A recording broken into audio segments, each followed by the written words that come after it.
guys, and welcome back to this channel. In this video I'll be showing you guys how you can match cut an audio in CapCut PC.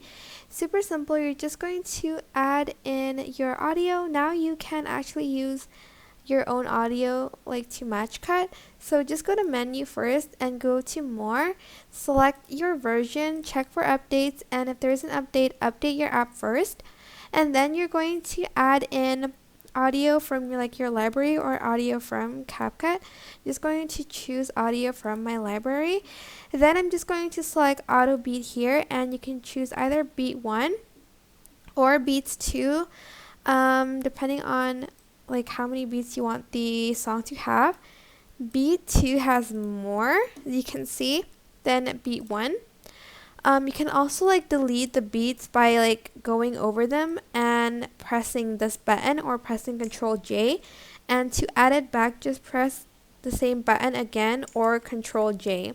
Or if you want to clear all of the beats, just select clear beats, and that's it.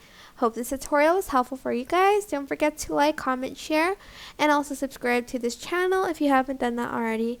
If you have any questions, just leave it in the comment section down below and I'll try my best to answer them all for you guys.